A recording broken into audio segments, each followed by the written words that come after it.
మన దగ్గరికి వచ్చే చాలా మంది పిల్లలు హెయిర్ ఫాల్ తో వచ్చి కొంతకాలం మినాక్సిడిల్ వాడామండి, దానివల్ల పెద్ద ఉపయోగం లేదు, లేదా ఇంకా ఎక్కువ హెయిర్ ఊడిపోయింది అది వాడిన తర్వాత అని చెప్తూ ఉంటారు. అసలు ఇది ఎందుకు జరుగుతుంది, దీని వెనకాల ఉన్న విషయం ఏంటి తెలుసుకుందాం. మినాక్సిడిల్ వల్ల ఖచ్చితంగా హెయిర్ పెరుగుతుంది, కానీ దాన్ని కన్సిస్టెంట్ గా వాడాలి.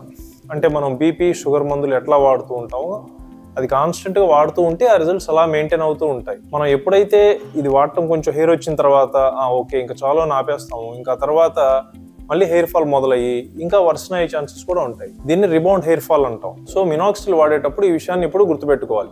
మనం ఖచ్చితంగా లాంగ్ రన్ కొన్ని సంవత్సరాల పాటు వాడగలం అనుకుంటే మినాక్సిడిల్ స్టార్ట్ చేయడం మంచిది ఎప్పుడైనా సరే. రెండవది, మినాక్సిడిల్ స్టార్ట్ చేసిన కొత్తలో మనకి తలలో కొంచెం దురద రావటం లేదా తలనొప్పి రావడం వంటి జరుగుతూ ఉంటాయి. ఇది ఎందుకంటే మనకి కొత్త వెంట్రుకలు రావడానికి ముందు అక్కడ కొంచెం రక్త సరఫరా ఇంప్రూవ్ అవుతూ ఉంటుంది ఆ ఏరియాకి. సో అందువల్లనే మనకి కొత్త వెంట్రుకలు వచ్చే అవకాశం కూడా పెరుగుతూ ఉంటుంది. ఆ కారణం వల్ల అలా కొత్తగా మనకి బ్లడ్ వెజల్స్ గ్రో అవుతున్నప్పుడు తలలో ఈ కొంచెం చిటపట్లాడినట్టు ఉండటం, తలలో దురదలు రావటం లేదా తలనొప్పి రావటం లాంటివి జరుగుతూ ఉంటాయి. అవి సాధారణంగా ఒక 6 నుంచి 8 వారాల్లో నార్మలైజ్ అయిపోతాయి. ఆ తర్వాత చక్కగా ఒత్తుగా జుట్టు రావడం స్టార్ట్ అవుతుంది. చాలా మంది ఈ లోపే తలనొప్పి ఇట్లాంటి వాటికి భయపడి ఆపేస్తూ ఉంటారు. సో అట్లా చేసినా కూడా మనకి ఆల్రెడీ మినాక్సిడిల్ వాడటం స్టార్ట్ చేసాం కాబట్టి మళ్ళీ రీబౌండ్ హెయిర్ ఫాల్ వచ్చే అవకాశం కూడా ఉంటుంది.